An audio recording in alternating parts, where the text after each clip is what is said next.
Hey, Hey, I'm Nat. I'm Lauren. Welcome to the Lauren and Nat Show. Boop, boop, boop, boop, boop, boop, boop. I need a strobe light. That would be good. Jazz hands. Little hands. That's that. Oh, the little hands are the scariest. Oh, guys, I'm Nat from Twiniversity. That is Lauren Oak, our resident Swiss Army knife of twins.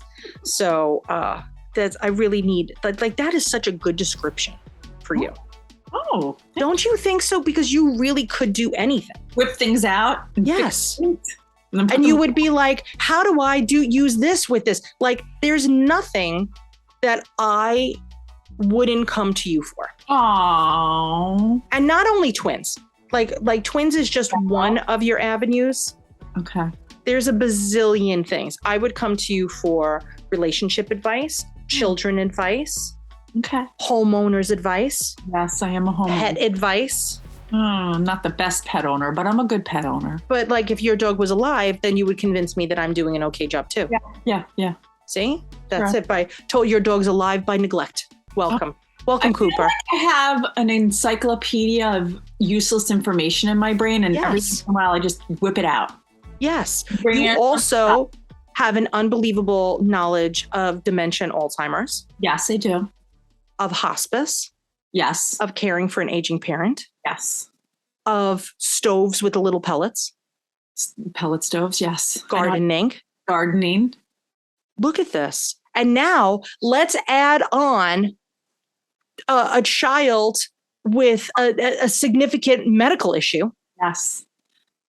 I mean, seriously. I just get thrown all of the crazy situations. And I think like someone up there is making like saying, how many crazy situations can we put Lauren in? Sometimes I feel like I'm on candid camera and I'm like, Yes. is this really my life? Yes. How many things can I deal with? I don't actually know. Hence the sage that I sent to you. Yes.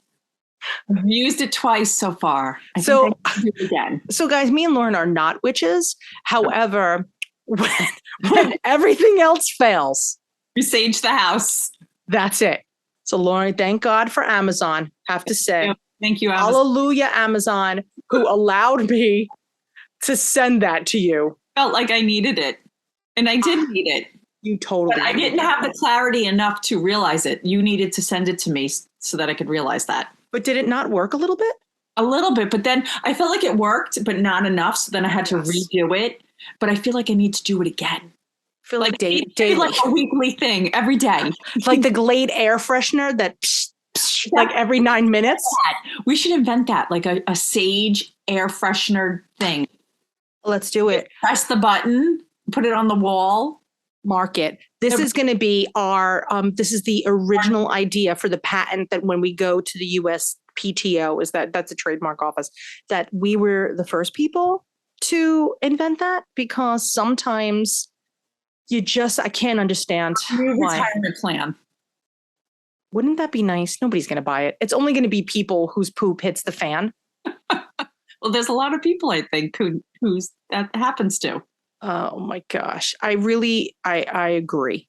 So this is kind of something that could go along with today's podcast. Okay. So we're talking to a papa today. Ooh, Isn't that cool? I like talking to dads. I love talking to big papas. So today we're talking to a West Coast papa, and his name is Curtis Burke. And this is another one of those podcasts where I'm going to tell you. So like, if for those of you that are listening to, I'm going to give you like the behind the music of the Twiniversity podcast. Sometimes we plan on taping things with a specific purpose. And then as I'm talking to my very, very generous guest, I realize that there's a hidden story. Mm-hmm. Okay. And then there's got to be like a record scratch. I wish that we could actually have that sound that says, I think you should get that sound and use it when you edit everything. Like, yeah, because people love that sound. It's very welcoming. and then you could come in and be like, and now here's the real story. That's what happens in this episode. I genuinely say out loud that we're scrapping that initial, because the first half of the episode is all about one topic, and then we record scratch and we go to the second part. The real story. The real story. And what I think is so fascinating is that people don't realize that there are stories that are bigger stories than they think they want to tell. But no matter what, whenever I speak to a podcast guest, I didn't say this to you because I wouldn't say this to you because I would know what our boundaries would be for what you wanted people to know, which, by the way, I can't see one thing you wouldn't want people to know. I'm an open book. I tell Yes. I have diarrhea of the mouth sometimes. Which is why we're friends. Yes. I warn them all, like, listen, this is going to be a crazy story, but I'm letting you know this is what happened. Sit back. Once upon a time. Land far and distant on Long Island. So this is that. Like, he did not know that he had a bigger story to tell. So he wanted to come on, and he has fraternal twins, and he really wanted to talk about kind of like how different it is to raise boys and girls. And they're 2 years old, or maybe a little bit older by the time we tape that podcast. And I was like, were you uncomfortable changing her diaper? Because some dads, especially like of daughters, are like, oh, baby vaginas, I don't know what to do with it. So some people get creeped out, and some dads are like, no, man, it's got to be clean. We don't need UTIs. We don't need problems. Like, we're going to do this. Not every dad is comfortable with that. Okay. Right. And then same thing on that same note, sometimes dads who have fraternals like have different expectations for their sons than they do for their daughters. And they might be a little bit more gentle to their daughter, or quite the opposite, like have a higher expectation. Yes. So this is one of those podcasts that is the beginning of our story. Then we have a record scratch and the story goes deeper. And so I'm going to tell you right now where the record scratch goes so that you all know. But his wife had postpartum preeclampsia. That put her back in the hospital. Okay. Yeah. Now, statistically, in the United States, and I know we have a lot of international listeners, a big issue that we have in this country is that we have an issue with birth disparity. Okay. Mm-hmm. So if you are a woman of color, any color, choose any shade of brown other than white. It could be a soft mocha, and it could be a deep, midnight golden gloss. Ooh. It doesn't matter. Okay. It doesn't matter.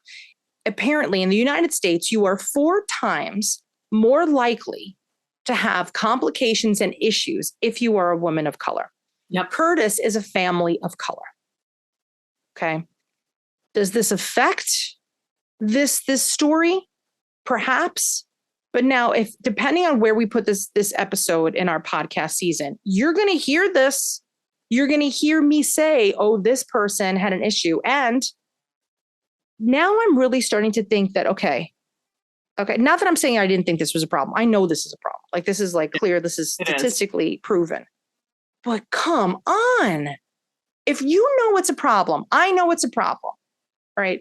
I am really trying to fight this battle here and make sure that there is enough diversity in Twiniversity, be it our pictures, be it our writers, be it our team in total.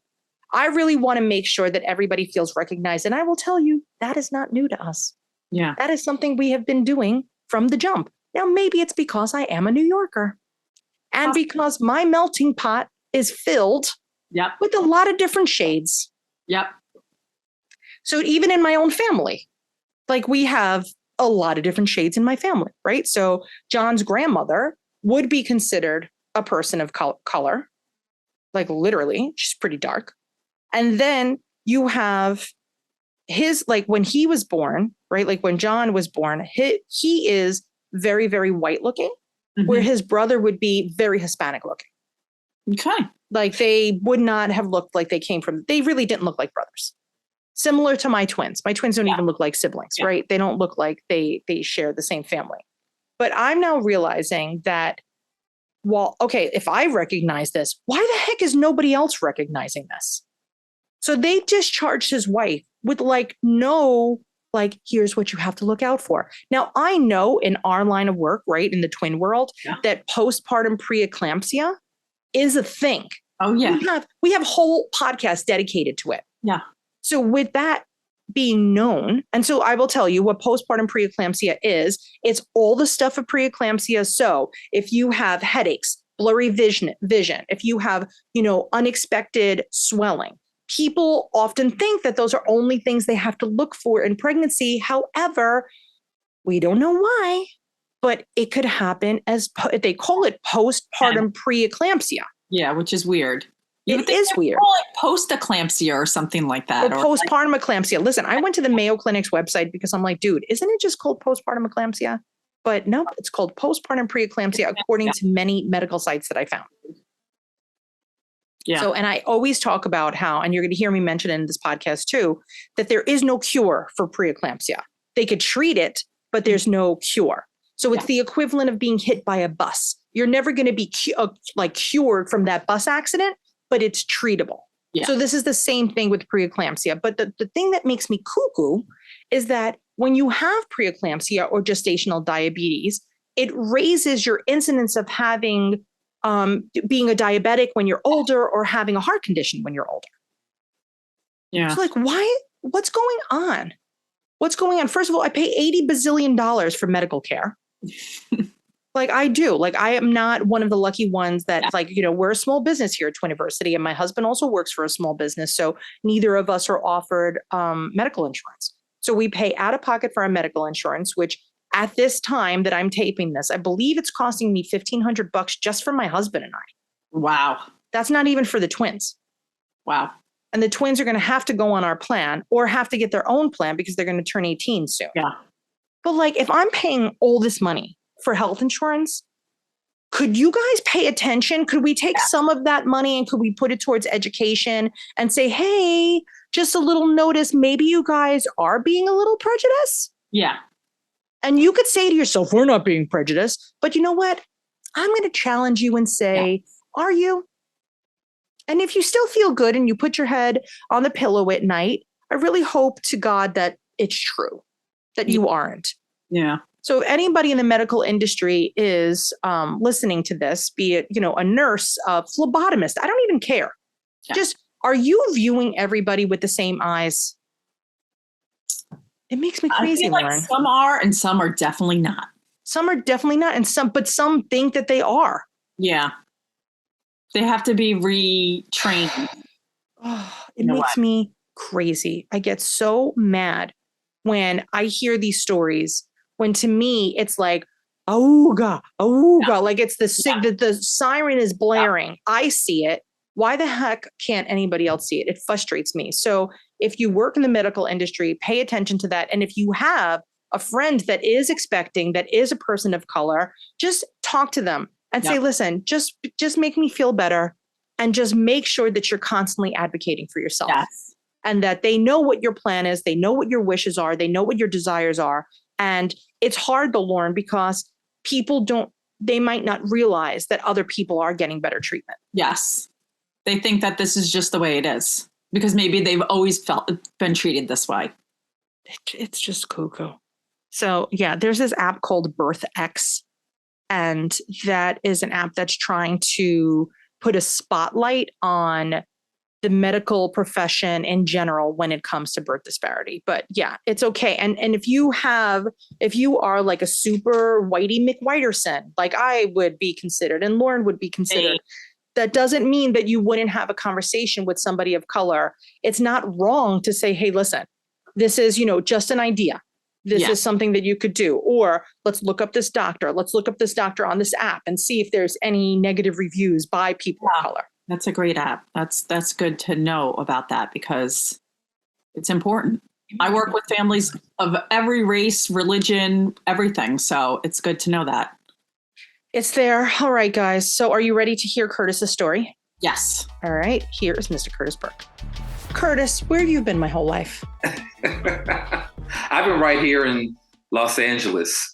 I've been waiting for you. I love when we have a bi-coastal families because you with the sunshine and a lot more free range parenting versus us hardcore, helicopter neurotic parents. Mm-hmm. I do enjoy the diversity of our parenting set. But that's actually, the funny part is that I find that even with twins, it's not as diverse. I think we're all kind of similar in the way that we're raising our kiddos. And that is really what I want to dig in today, is about this whole fraternal boy-girl business. I always say that I feel like I'm living an episode of some kind of weird show on the Discovery Channel where I get to watch this evolution of little chicks and this evolution of little dudes and how crazy it is. So Curtis, welcome. And thanks for playing with us today.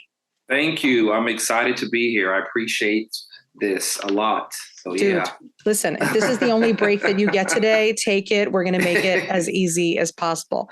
So tell me a little bit about your twinnies. How did the pregnancy go for your wife? How did you handle the pregnancy? How did you handle the news? I have so many questions. I don't even know where to begin. I was dying to ask you before we even pressed record, but I try to be patient. Now I attack you. So tell me about like the pregnancy and how that goes. And when did you find out that you were having a boy and a girl? Yeah, so we have boy-girl twins. They will be 3 in November.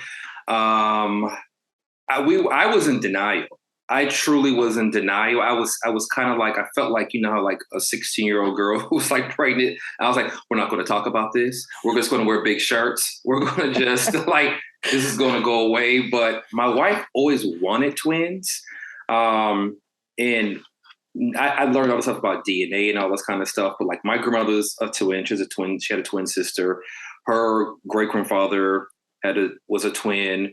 Her first cousin has boy-girl twins.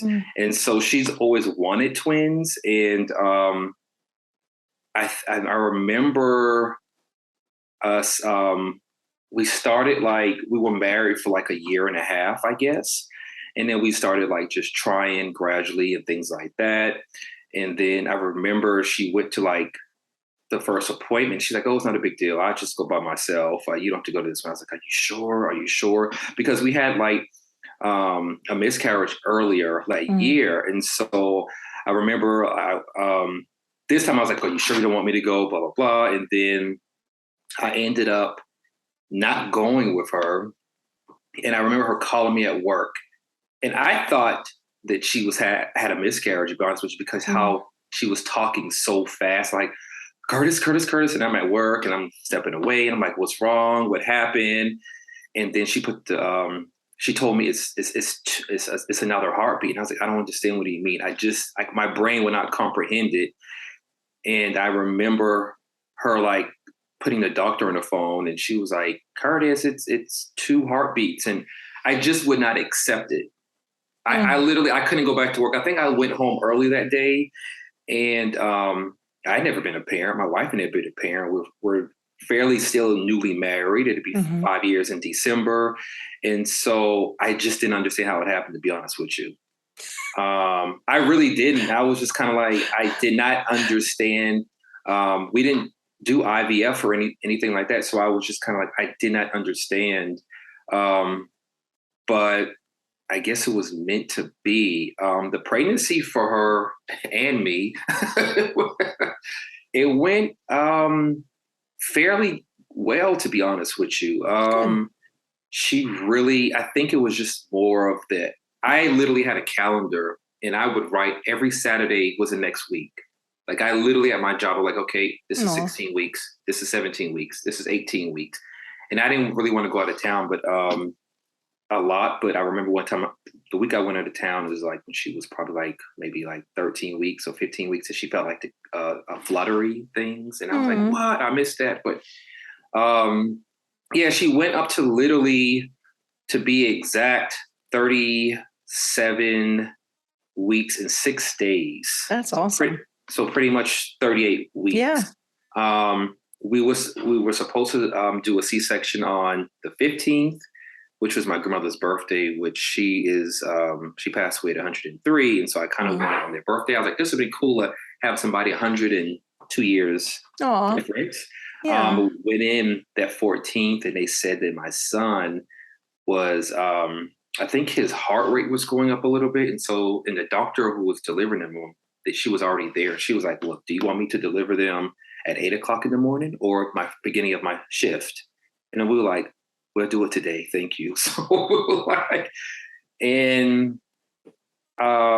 she had a hard time with the being numb. Like she hated that part. Like she couldn't feel her body. Yeah.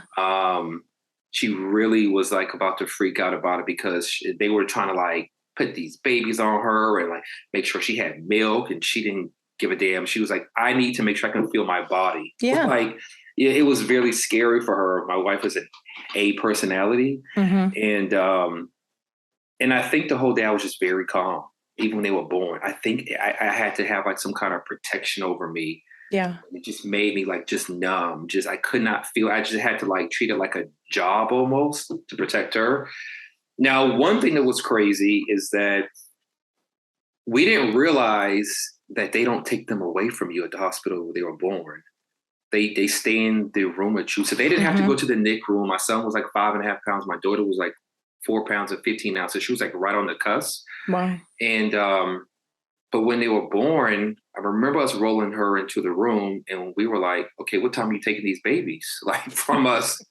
But they stayed with you the whole time and they wrote on the board, change a diaper. And I was like, who's changing diapers? I don't know how to change a diaper. Like it was the scariest thing. And I remember like, that is my advice. Like, I know they do it for protection, but I would prefer for you to take these children at least 10 o'clock at night, because she just had a C-section. You just pulled 2 full humans out of her. I'm exhausted. She's even more exhausted. Now you want her to breastfeed. Now you want me to change a diaper. We've been here since 9 o'clock this morning. They weren't delivered till 5 o'clock that afternoon. And I literally thought I was going to drop one of them. Yeah. I really did. I was so, and my wife, she was upset. She was crying because she couldn't help me. I was more like a single parent at that time because she couldn't get up. Yeah. She has no legs. She has no legs. Yeah, correct. You're just you're numb. You can't move. You can't do anything. You know, Curtis, it's so funny. I talk about this a lot in Twiniversity classes because I basically remind people that it's the only time in a hospital where a patient is required to take care of another patient. And so it is so challenging. And now, you know, they're calling the infamous they're calling them baby-friendly hospitals. But I don't think that it's for everybody. I think that some people, especially for singletons, you can do it. And, you know, when you have 2 parents and there's one baby, you could play hot potato with a baby.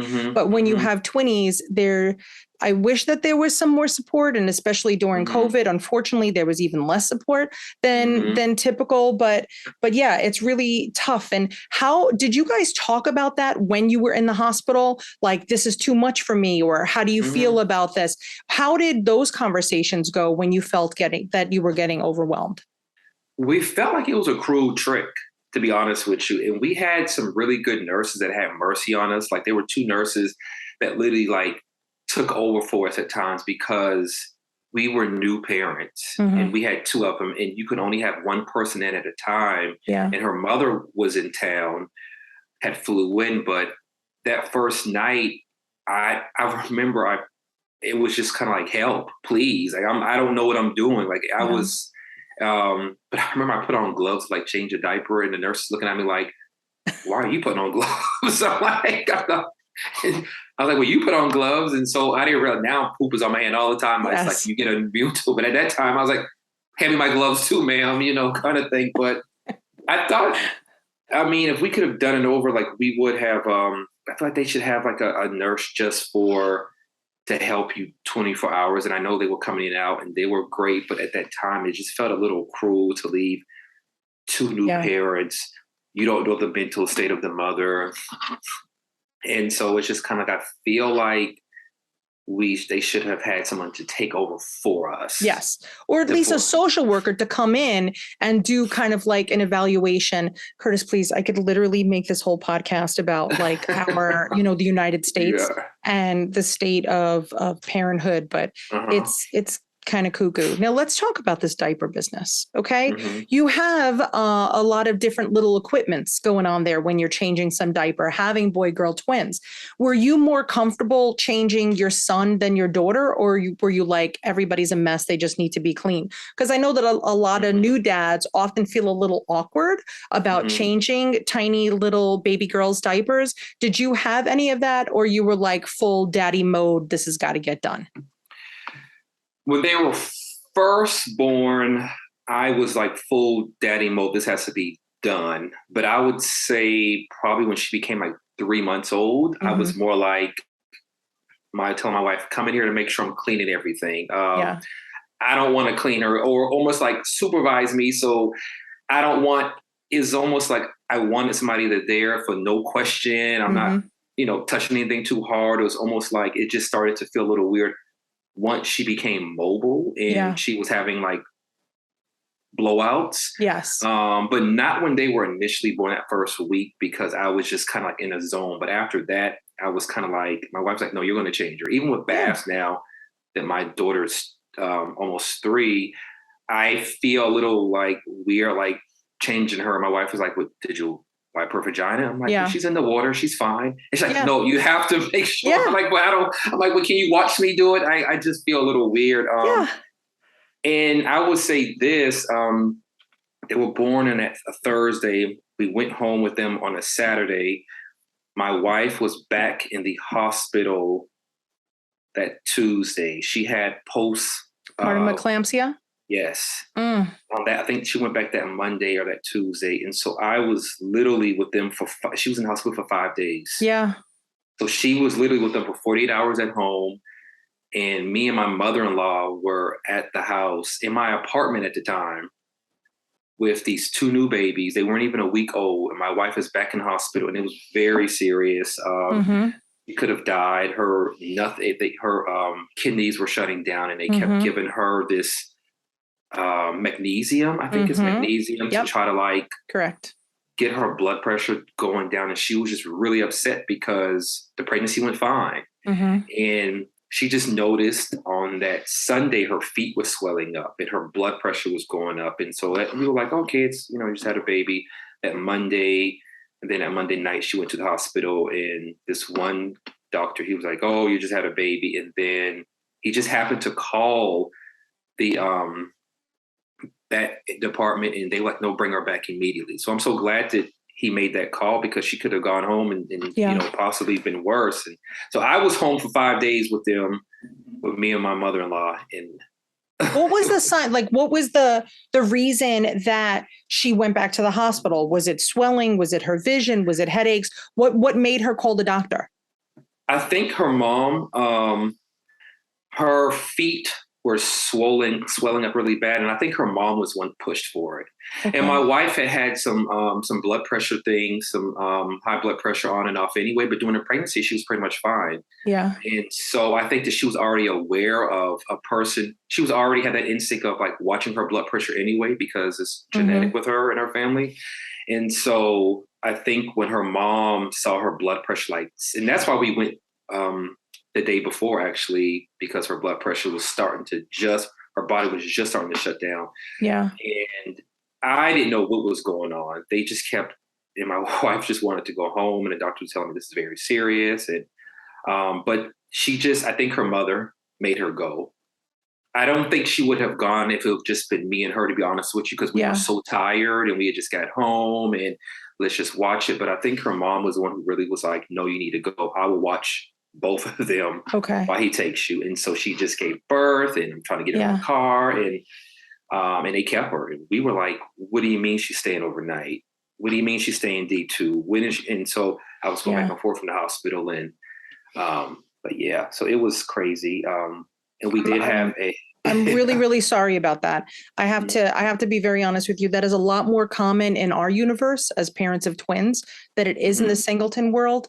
And I'll never quite understand why doctors don't really talk about like signs of postpartum eclampsia, right? Everybody's telling you about signs of like preeclampsia, and they're watching you for this and watching you for that. So everybody hears about that, but there's not enough discussion. And Curtis, I really wish that I could say that she was, one of few, but I'm going to tell you, this isn't the first podcast where this probably isn't even the third podcast where we've had a family that had postpartum eclampsia. And I just had another family here that gave birth in New York that's in the hospital literally as we're taping this.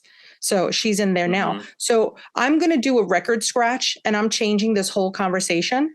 And so the funny part is that when I tape our intro, you'll hear this, but I want to talk about this because I want to talk about you being split into two, going from the hospital to whatever. And the good thing is for those of you that are listening, Curtis also has a podcast. And sometimes you know that sometimes you just meet a guest and that you're like, there's the story. Because I think as a new dad, having the perspective that you do of having to deal with kind of like the Sophie's Choice, right? So, and those of you who don't get that movie reference, Google it after. But it's basically you had the love of your life that's now in a hospital and these two new pieces of your heart that are living outside of your wife's body now at home.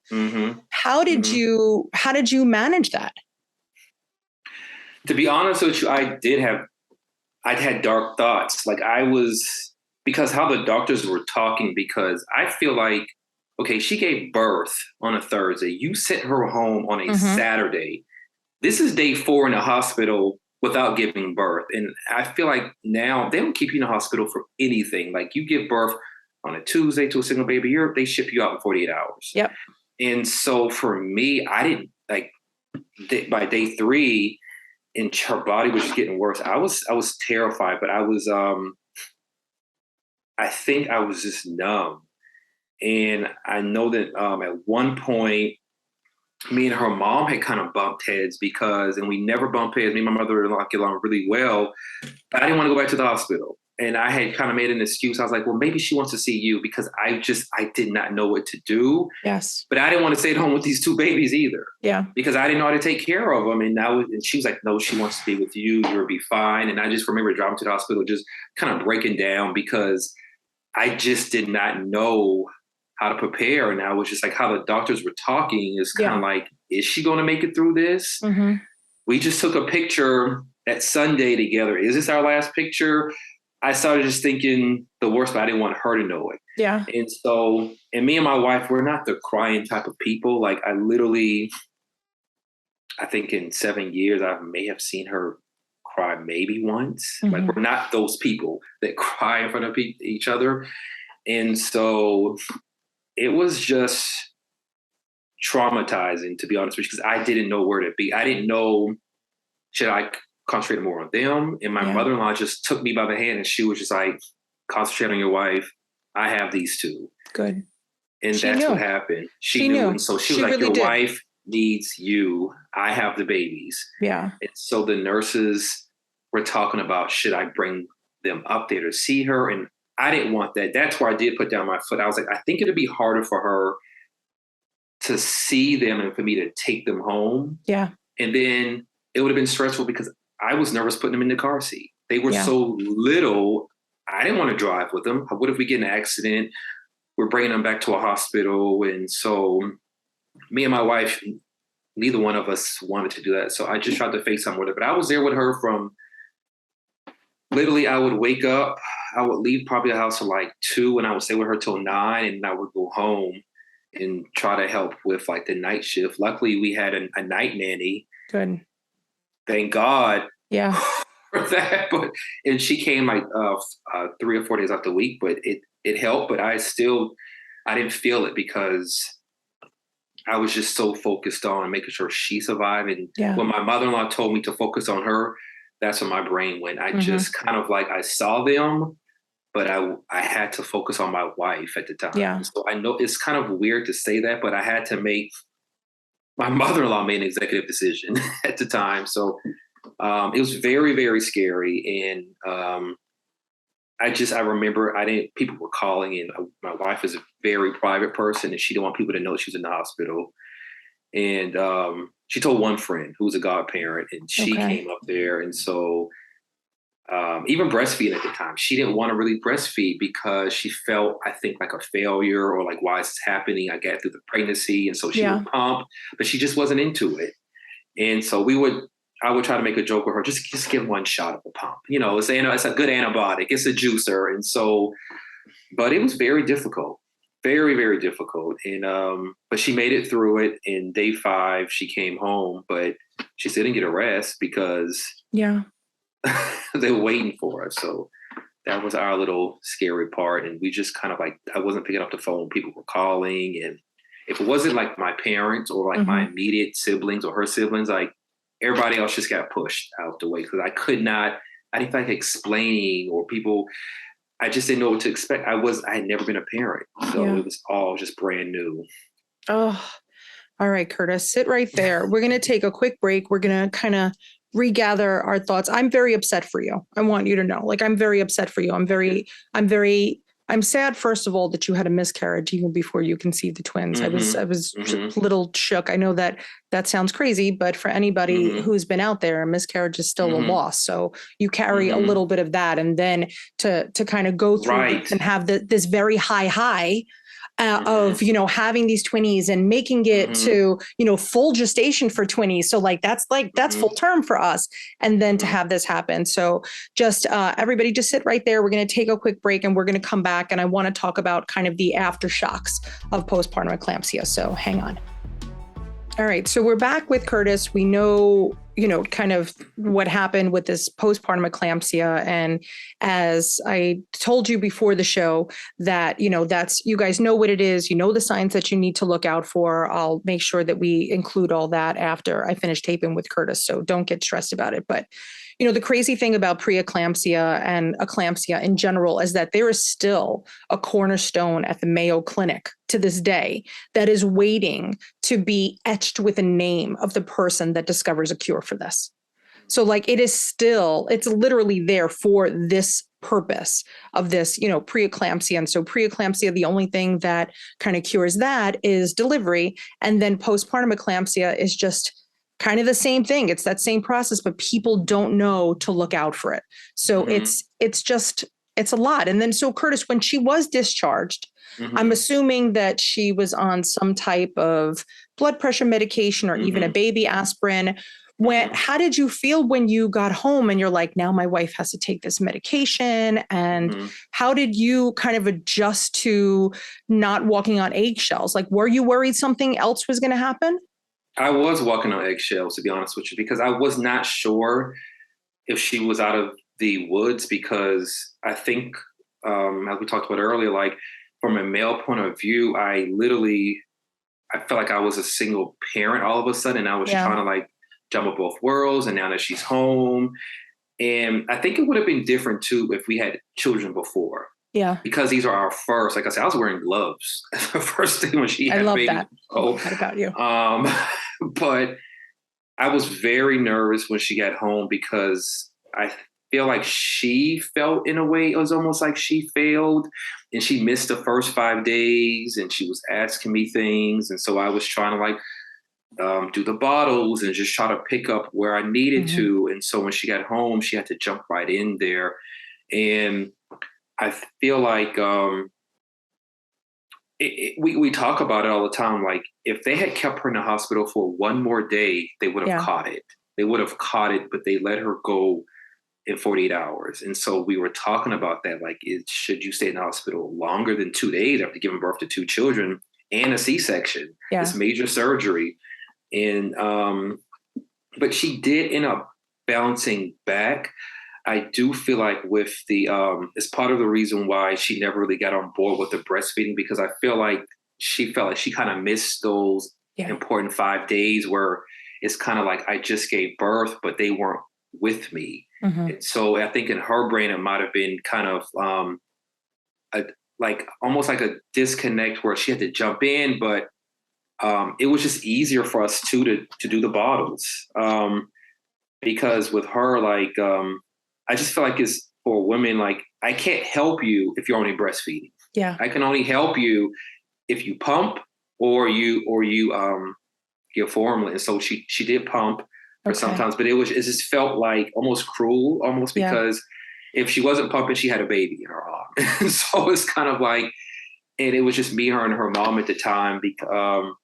And I'm glad it was, because, again, my wife was very private and she did not want people to see her in that state. And so I feel like for her getting home, she felt like she had to jump in and help. And I'm trying to tell her, sit at home, your scars. And so literally, like, I would have her lay down, I would hand her a baby. She would bond with that baby. I had the other baby. We would just switch off. And so it did get better once she got home. But that first week, I mean, her mom was like a guard dog. She was checking her blood pressure all the time. She was making sure she took the medication. Good. And so, and I believe, I can't remember if she went to the first appointment with me, to be honest with you.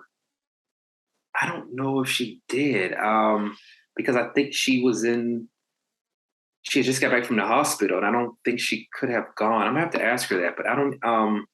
It was just a lot of driving around, like you just become numb. But it did make me upset because I felt like they should have kept her in the hospital longer, and I didn't even know what it was. I just knew about the preeclampsia. Yeah. Me and my wife had no idea what this postclampsia. So when they discharged you, they never discussed it.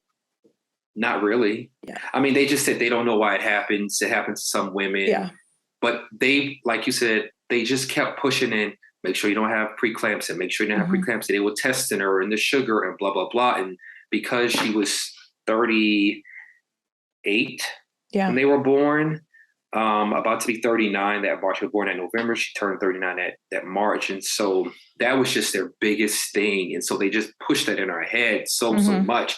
We thought we were out the woodworks, to be honest with you, because they didn't talk about preeclampsia at all with us. So what is this? Like, it's so, not, it's really something else. Like we really try to talk about it. And the funny thing is in classes, I actually, like, I know you guys didn't take our classes. I really wish you did, but I always tell the dads that they need to look out for it because, or, you know, the partners and my dads, like you guys are the ones that could see it before she does. You know, she's so busy, like, you know, trying to organize things, especially if she's very type A, she might not notice that her ankles are swelling. Usually, you know, if she has a headache or everybody's like, oh, I have a little bit of a headache, you know, it's one thing, but we have like a saying at Twiniversity, and I know other people say it, but I'm taking it as my own, but I'd rather you overreact 100% of the time than underreact once, you know, and with that, I'm really glad that you guys called the doctor. Curiously, did her mom ever mention if her mom had preeclampsia? She didn't. And so just high blood pressure runs in their family genetically. And so I think because of that, if she was not aware of the high blood pressure, and her blood pressure was fine the whole pregnancy, she took like a baby aspirin the whole time. But because of that, I think she was a little more alert, my wife and my mother-in-law.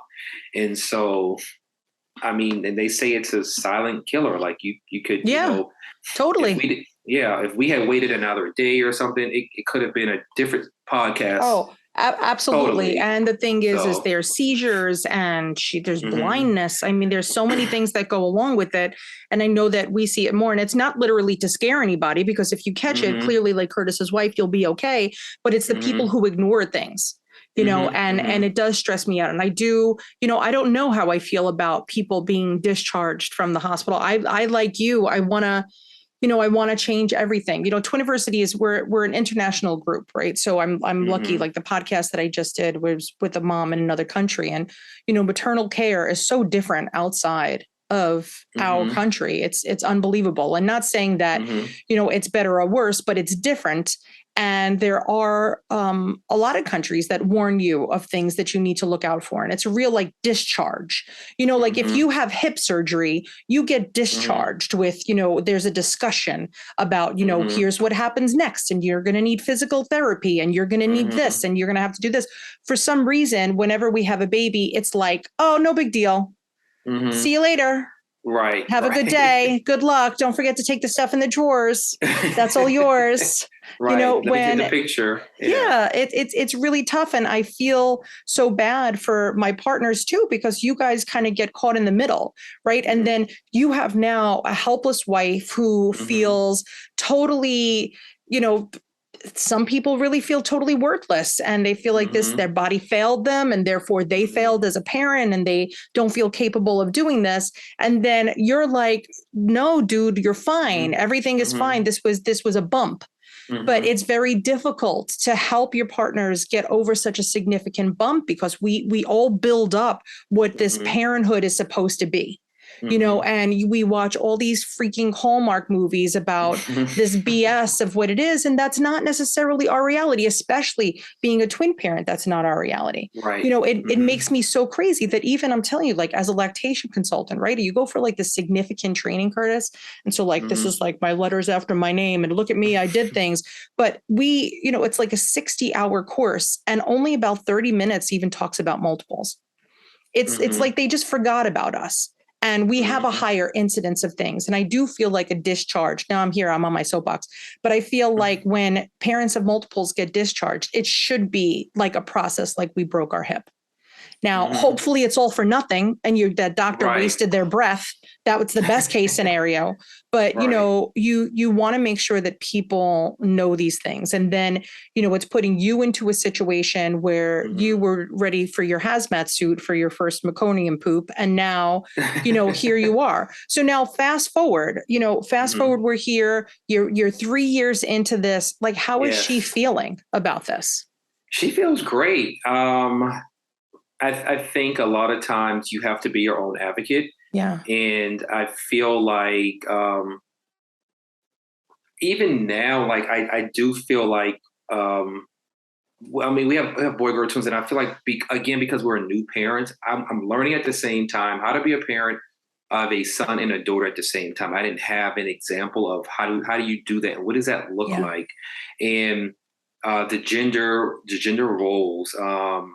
In my daughter is very, very girly, and we didn't push it. My son is typical boy, like he likes trucks, he likes dinosaurs, and they play together. But it's very I feel like my daughter came out running out the womb. And so my son, like she was walking by 8 months, like literally like crawling and then walking. And then my son, he was like 2 months later, he started to.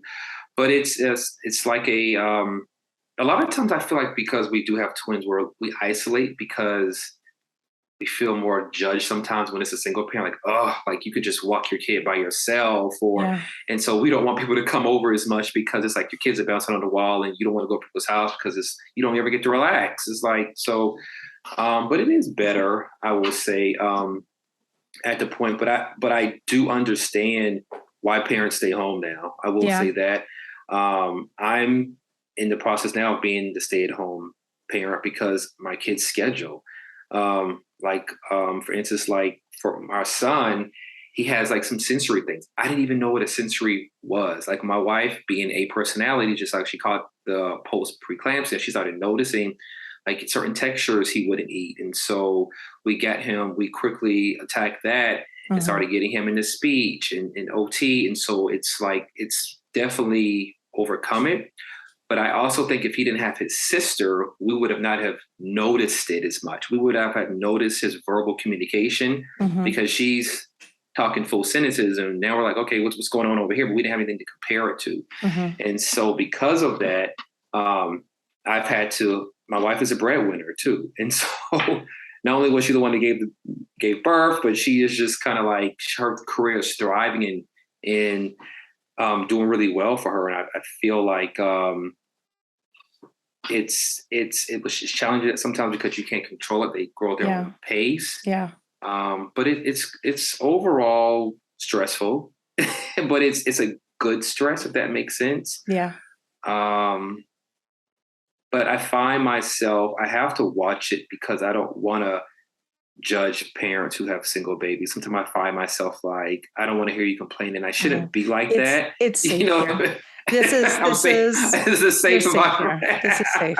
You're okay. Because I know it's their experience too, but it's just like, I don't want to hear anything until you have to bathe two babies at the same time and get two babies dry at the same time, and somebody's kicking you and one of them's running around naked. And so it's like you have these two people that are going through these same experiences, but they're their own individual. They're full humans. And so it's funny when I meet parents of singletons, like in the street, if you meet me, I'll say, oh, listen, and they'll be like, oh, it's nothing compared to you.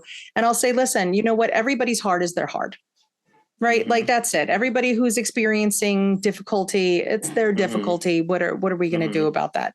But I do secretly judge singletons. I will tell you all the time. But how could you not? Like how could you not? Especially like I was in the same situation with you, like having one kid and early intervention and dealing with that. I was in the same boat as you. So it's tough.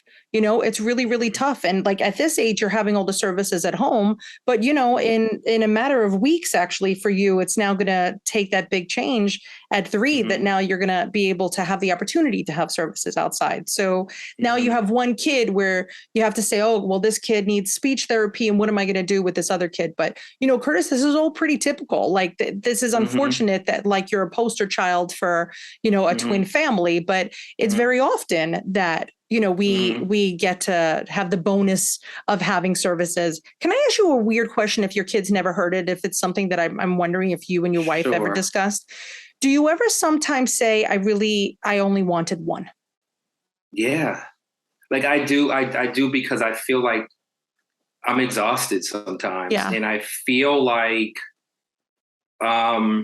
there's pluses and minuses with it. Of course, you have a forever play date and stuff like that. But and we probably caught my son with the sensory and the speech earlier because of my daughter, but a lot because even going on walks, like I wish that I could just take one sometimes and just like go to they've never, and then when COVID happened, it really shut down because they were like not even 3 months when COVID happened.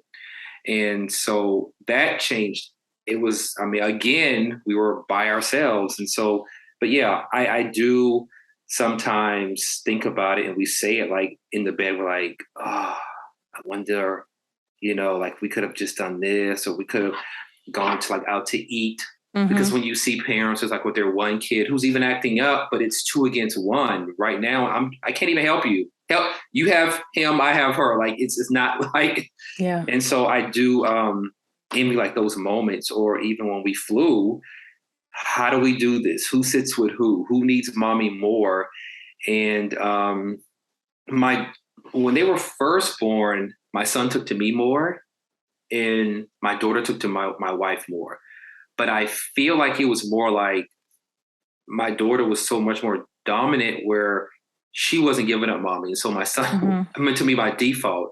And so I think that like if he would fall when he was, I would say like 9 to a year and 18 months, like he wanted me. Yeah. And so she would have to hand him to me, but it's because he learned early on, like he didn't have an option but me, because my daughter was like, she didn't want anybody else sitting on her or anything. But now they're both more toward my wife, but if my wife isn't there, I'm their favorite. Like I'm like the best thing in, a slice of pie. But if my wife is there, they definitely want her more.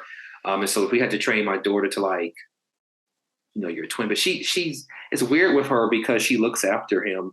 Like one day he pushed her, which he normally doesn't do. Usually she's doing all the pushing. And I'm grabbing him saying, no, you don't push your sister. And then she came to me, don't talk to my brother like that, Daddy. I'm like, you're the one that's crying on the ground. I'm trying to protect you. So she was like, I can talk to, it was like her child, like even bathing him, like when we bathed him, like she's trying to wash his hair. I'm like, he's not your child. I can bathe him, but she wants to like protect him. Yeah. I don't know if I answered your question. Is she the baby A? She's B. She's B. She's actually B. He's A, yeah.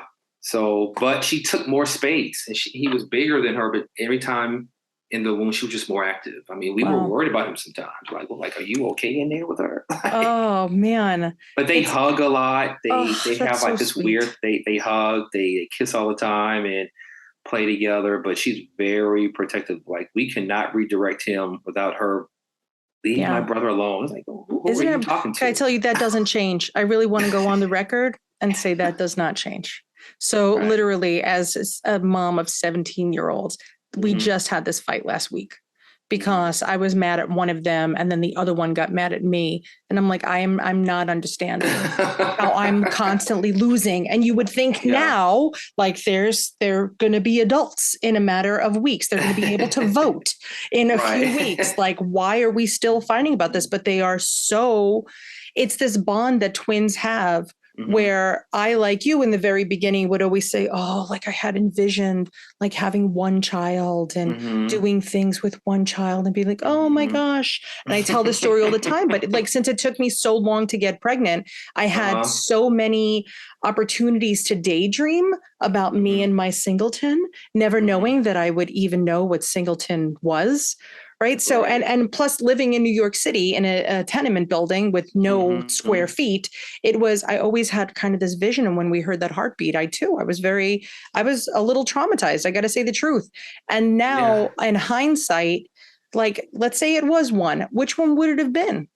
You know, like, would I have my son who is, he's the best, Curtis. Oh, this boy is so fantastic. Or is it my daughter who is a spitfire and will rule the world? And every time I hear that Beyonce song, I'm like, yes, yes, we will all just follow her. And I always joke, like, her teachers, even like one time, literally in grade school, somebody's like, if something happened and there was an apocalypse, I want your daughter on my team. I'm like, is this something we write on report cards now? Yes. I was like, I understand, but yes, but could we talk about that English paper that she had? Right. But it's so funny that we're very lucky to have boy-girl twins. And I think that every twin parent might feel like their set is the lucky set. And I don't know if you've listened to previous episodes of the podcast, but I did an episode with Fran. I don't remember what episode that was. Go look and look for Fran. But Fran has 3 sets of twins, boys, girls, and a boy girl.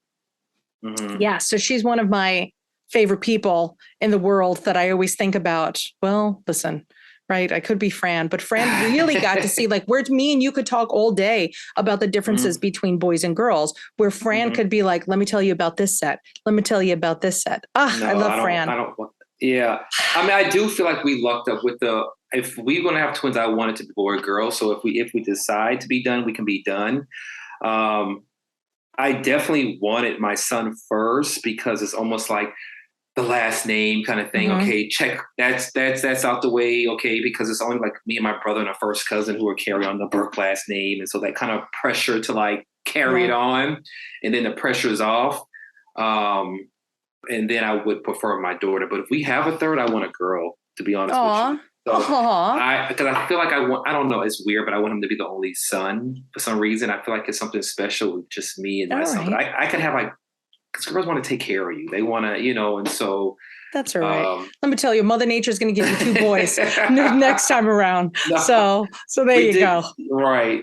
We did separate them in school. They just started school, 3-year-old kindergarten or TK or DK, whatever they call it. But the teacher was like, she's too concentrating on it. And in the daycare, they said that because she was looking after him so much where we had to, but they play together all the time and their classrooms were right by each other. But they sent us pictures of her like putting on his shoe at recess or taking off his shoe or rubbing his back. And it was like, he could care less. He's more chill. Like, God, you give him some food and a TV, he's fine. He doesn't ask the why. My daughters were like, why this, why that? And I'm just like, take her with you, please. Leave him home with me. Oh my gosh, Curtis, that's the way it goes, man. We had our kids together for 1 year. So like before kindergarten. And then we had to separate them because every time he would go to the bathroom, he would come out and she would ask him if he wiped in front of the whole class. Well, my daughter started standing up. Like, I'm still trying to figure out this potty training thing. Like I said, my daughter trained herself. Like, we were actually trying to stop her from training this early because we were like, no, please, just wear your pull-up, please. And so please just do it for me. But she refused. Like, it was almost like an embarrassment for her. Yeah, so that's girls, man. I'm not going to say that's every girl, but that's a girl. That's her. Like, I'm going to control this. I'm going to control my poopers and my peepees, and this is what's going to happen. And dudes are like, whatevs. Yeah. So even at night, we still make her wear like a pull-up at night because we're like, I don't want to get up and change her whole bed. But during her nap, she's fully like just her underwear on. But at night. But she makes us put her underwear on over her diaper so nobody will see it. God bless her. I'm telling you, look at this kid. She's vain at 3. That's unbelievable. Oh, Curtis, this was so fantastic. I mean, I'm always I'm genuinely, I know I say this every guest, but I really am. And as a podcaster, you understand too, you're so thankful for the generosity of other people's time, right? Because that's our most valuable commodity. As humans, this is it. Like if you could give somebody another piece of time, I'm not saying that they don't want to check, but I am saying that at the end of the day, you could always make more money, but you're never going to have more time. So when people choose to spend it with us and share their stories, it's really something else. I'm very appreciative. Now, before you leave, I do have one more question because it just popped up and I thought about me even talking about this whole thing with time. But do you and your wife talk about the postpartum eclampsia, and do you check in with her to say, like, how do you feel about this, to see like if she has healed from it or if she's carrying some trauma from it? Do you ever, or are you afraid to ask the question? That's a great question. We don't talk about it actually that much, but there's a documentary right now about like women who have had this and who have like gone home and the doctors don't listen to them. And even more so with women of color or like low income areas. Yep. We just always say that we're lucky. We had great doctors when she went back that took it serious, and she had her pregnancy doctor, I know I'm saying it wrong, was got on board, but we just always talk about how lucky we were to catch it, because again, it could have gone left. But I think we wish they had spoken to us more about it, and it needs to be talked about more. Like, she refuses to watch that documentary. I don't blame her.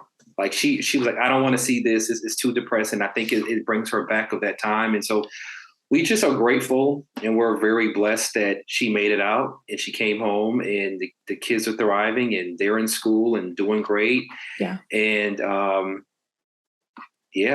It's, there's this app, it's actually called BirthX. There's this website. So I'll try to put it in, I will put it in the show notes, but there's this woman, her name is Alexis Diaz, and she's an ER nurse. And I know her personally because of a lot of public speaking I do. And she created this site basically, or this app called BirthX. And it's basically exactly that. It is helping center patients around maternity care and making sure that they have the proper education, and you're able to create and leave reviews for doctors. But it really is because there's such an unbelievable birth disparity amongst women of color. It's and the thing is, as a white woman, like, I'm like, what? Like, is it? I don't even know. But then as the more people that we talk to and the more that I hear. So Alexis has literally changed her entire life pattern. And now she's created this. I'm going to pop that in there, but it's a really, really great resource for anybody that's pregnant, especially if you are worried about experiencing, prejudice in a hospital. I have to say, to me, I would assume you should think you are going to, as horrible as that is. Looking back, now that's something we do talk about. I do feel like they didn't take her as serious because she is a Black woman, to be honest with you. When we went back initially to the hospital, the doctor was just kind of like, he almost sent us home, to be honest with you. Like, oh, you just gave birth. Oh, your blood pressure. Just call the, what is it? The infant in the morning. Like, they have a special unit. He's like, they're closed, but call them in the morning. And then my wife was like, no. Good. This is going on. She was an advocate for herself, and that made him run more blood tests. Good. And if she was not doing that, I don't know where we would have been, but he definitely brushed us off. And I'm glad that I'm glad that she's who she is. Because, and the good thing is, it looks like your daughter is going to be the same way, which is great. Yeah. That's what you want. You need tough cookies. I mean, it's very unfortunate. And you would think that in, today's day and age that this would be a non-issue, but it's literally is.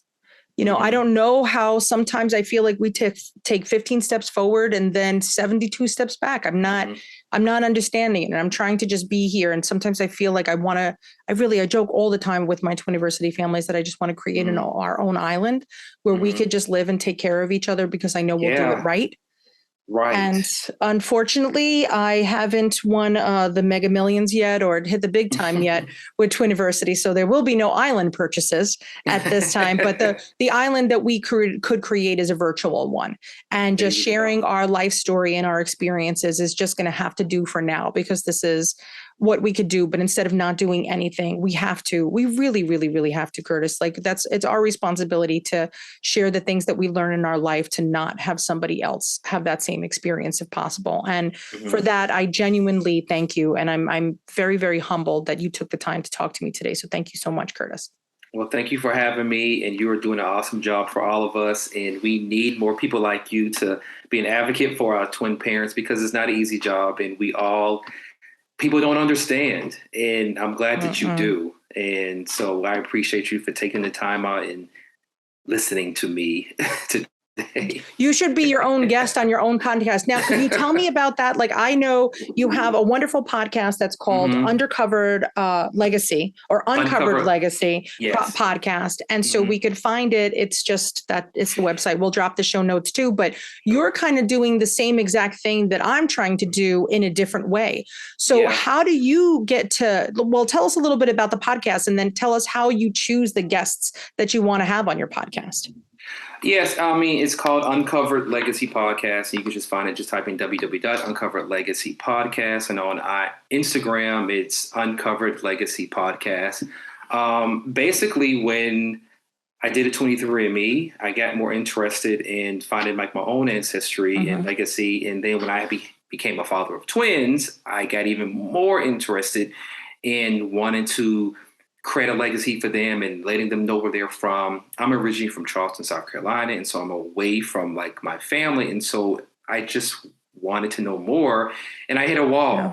I hit a wall because I wasn't famous, because I could not be on Finding Your Roots because I didn't have a strong platform. And so I got angry about that. And so instead of just being angry, I decided to create a platform for people who want to tell their stories and what journeys they're going through, and how everybody has a story to tell, and you should not have to be a famous person to do that. And so it's a broad range, anywhere from, most of it's an aha moment for most people.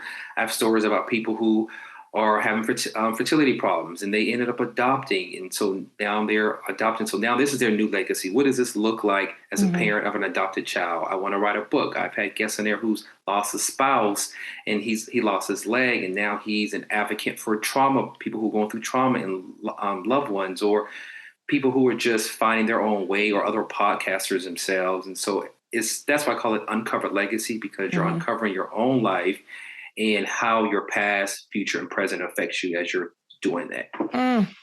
I love it. I can't wait. I'm so excited about it. I literally subscribed right before we hit record. I'm very excited, but I love that. I love when people share their stories, and there's so much that we can learn from each other if we just freaking stop and listen. Stop, everybody. Just stop and listen for a second.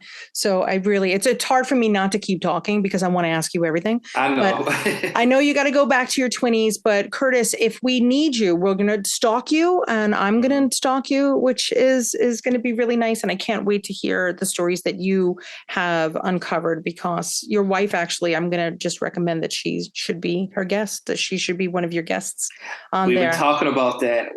I've been trying to figure that out. I need to. I mean, I'm already going to be the stay-at-home dad, so I might as well. Yeah, might as well. That's that. That's all. Then you'll have the mailman, the UPS guy that comes in, because everybody does have a legacy. We just gotta figure out what it is. It's unbelievable. So Curtis, thank you so much. I'm so happy that you were here today. And guys, if you're listening out there in podcast land, or wherever the heck you find me in your smart speaker, you know that we really are here for you guys. And so just email us at community@twiniversity.com if you need anything. And remember, you could stalk us too on every freaking social platform out there. We're just at Twiniversity, as boring as it gets. And if you have any suggestions, or you're like, Nat, you don't cover this enough, or tell your Twiniversity writers to do this, we really want to make this for you. Twiniversity is not my story. It is not about me. I did it. I raised my kids. I feel good about it. This is how we make sure that you have a better experience. So you please let me know. And if you're like, but what can I do for her? She's so amazing and beautiful, and I can't believe it. Well, you know what you could do? You could review this podcast wherever you're listening. You could review my book. Those are the best gifts that you could give me, is to just let other people know that I really mean it when I'm saying that my goal is to make sure that you feel whole. So until next time, guys, see you later, alligators. Thanks for listening, and I'll see you later.